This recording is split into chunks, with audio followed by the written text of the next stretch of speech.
ఇది అతిబల. మామూలుగా మనం అతిబలలో అంతా ఒకటే అనుకుంటాం, 2 రకాలు అన్నమాట. అది చూసేది అంతా గ్రీన్గా ఉంది, ఇది కొంచెం కాండం డార్క్ కలర్లో ఉంది. అంటే 2 ఒకటే కానీ అందులో 2 రకాలు అన్నమాట అతిబల. ఇది మామూలుగా మనం నరాల బలహీనతకి, అంటే బాగా వీక్గా ఉన్న వాళ్ళకి నరాల బలహీనత వల్ల ఫిట్స్ కూడా వస్తుంటాయి. మామూలుగా ఏదైతే బాగా వీక్గా ఉన్నారో అలాంటి వాళ్ళకి ఏం చేస్తారంటే, పూర్వం ఏం చేసేవారంటే దీంతో కోవా చేసేవారు. కోవా అంటే ఎలాగా, ఒక పల్లెంలో పాలు పోసి ఇతర పల్లెం పెడతారు. పల్లెంలో ఇతర పల్లెం పెట్టి ఇతర పల్లెంలో ఆవు పాలు పోసి ఇతర గరిటతో తిప్పితే అది ముద్దలా అవుతుంది. దానికి బెల్లం పందారు వేసి బిళ్ళలు చేస్తారు, కోవ బిళ్ళలు. అలాగే దీన్ని ఏం చేస్తారంటే ఆవు పాలు పోసి ఈ బల వేర్లు తీసుకొచ్చి 4-5 వేలు కడతారు. కట్టి గరిటలో చేస్తారు, కట్టి ఆ కట్టతో తిప్పుతారు అనమాట. గరిట బదులు ఈ కట్టతో తిప్పుతారు. తిప్పగా ఏమందంటే అలాగా ఈ వేళ్ళలో ఉన్న రసం అంతా కోవాలోకి వెళ్ళిపోయి కోవ ముద్ద అవుద్ది. కొంచెం బెల్లం వేసి చింత ఉండలు చేస్తారు. అది రోజు ఒక ఉండ తినమంటారు అనమాట. తినడం వల్ల నరాల బలహీనత తగ్గుద్ది అనమాట. అలాగే బాగా వీక్నెస్ వల్ల వచ్చే ఫిట్స్ ఏవైతే ఉన్నాయో అవి కూడా తగ్గుతాయి అనమాట. అలా నరాల బలహీనతకి బాగా బక్క చిక్కి ఉన్న వాళ్ళకి ఈ కోవ పెడతారు. పెట్టడం వల్ల మంచి బలంగా పుష్టిగా తయారవుతారు. పూర్వం ఋషులు అడవుల్లో తిరిగినప్పుడు కందమూలాలు తిని జీవించారని చెప్పారు. అడవి ప్రాంతంలో ఎవరున్నా సరే కందమూలాలు తిని జీవించేవారు. మనం ఆదిమానవుల కాలం నుంచి కందమూలాలు తిని జీవనం సాగించేవారు. అలా ఏంటంటే అలాంటి కందమూలాల్లో ఒక కందమూలం మీకు చూపిస్తాను ఇప్పుడు. ఇదేంటంటే రాజుల దుంప అంటారు, అలాగే అడవి దుంప అంటారు, కొన్ని చోట్ల అడవి తేగ దుంప అంటారు. ఇదేంటంటే దుంప ఇది కొంచెం ఉప్పు వేసుకుని ఉడకబెట్టేస్తారు. సో టేస్టీగా ఉంటుంది, బాగుంటుంది అనమాట. ఉప్పు వేసి ఉడకబెట్టి తినేయడం, ఇంకా ఏం ఉండదు ఇందులో. మంచి బలం ఇది, మంచి ఆరోగ్యం కూడా. అలాగే బరువు తగ్గాలనుకున్న వాళ్ళకి, ఎవరైతే బరువు తగ్గాలనుకుంటున్నారో వాళ్ళకి ఈ దుంపలు తిన్నారనుకోండి బరువు తగ్గుతారనమాట. బరువు తగ్గే వాళ్ళకి ఇది మంచి వరం అనమాట. తగ్గాలనుకున్న వారికి ఇది ఒక వరం. అలా ఇది ఎప్పుడు దొరుకుతుంది అంటే కొన్ని ప్రాంతాల్లోనే దొరుకుతుంది, అన్ని చోట్ల ఉండదు. ఈ అటవీ ప్రాంతాల్లో తూర్పులో బాగానే దొరుకుతుంది.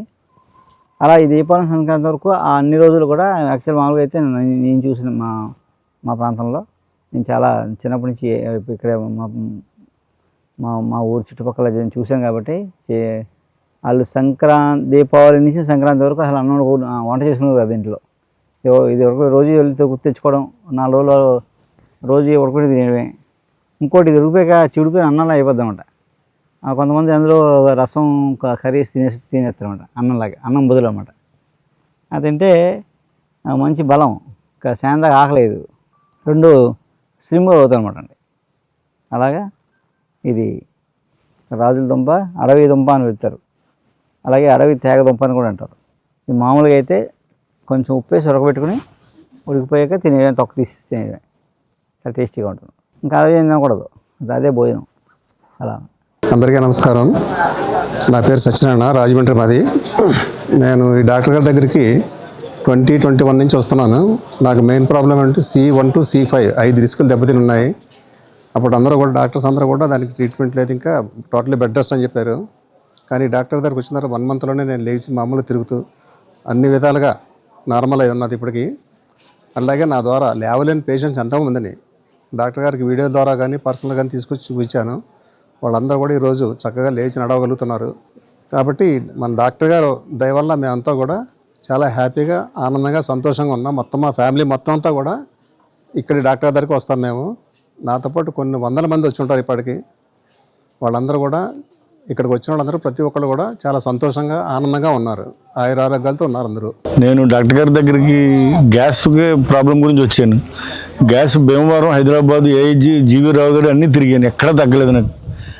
తినక ముందు ట్యాబ్లెట్, తిన్నాక సిరప్ తాగేవాడిని. కానీ మా ఫ్రెండ్ ఒక ఆయన వెంకటేశ్వరని తీసుకొచ్చారు నన్ను. వారు వచ్చిన తర్వాత వారం రోజులకే డాక్టర్ గారు అయితే ఇంగ్లీష్ మెడిసిన్ కూడా వాడమన్నారు, కానీ నేను వాడలేదు. వారానికే మానేసి ఇంగ్లీష్ మెడిసిన్ కూడా ఈ వారం నుంచి తగ్గడం మొదలెట్టింది. ఇవాళ మొత్తం టోటల్ గ్యాస్ ఈ ట్యాబ్లెట్ తప్ప వేరే వాటలా అంత అద్భుతంగా పనిచేయింది. అది చెప్పడానికి వచ్చాను నేను ఈయన దగ్గరికి. కేవలం మందులు మామూలు కొరియర్లో వస్తాయన్నారు, కానీ నేను ముందే ఈయన చూసి కృతజ్ఞత చెప్పి వెళ్దామని వచ్చాను ఇక్కడికి. బాగా పనిచేసింది, చాలా ధన్యవాదాలు. హాయ్ అండి, నా పేరు విజయలక్ష్మి. నేను పాలకొల్లు నుంచి వస్తున్నామండి. నాకు 1 ఇయర్ అయింది బ్రెయిన్ స్ట్రోక్ వచ్చి పారాలసిస్ వచ్చింది. ఇక 3 మంత్స్ నుంచి ఇక్కడ వర్మ గారి మెడిసిన్స్ వాడుతున్నాను. సెకండ్ డోస్ వేసుకుంటున్నప్పటి నుంచి నాకు రిజల్ట్ బాగుందండి.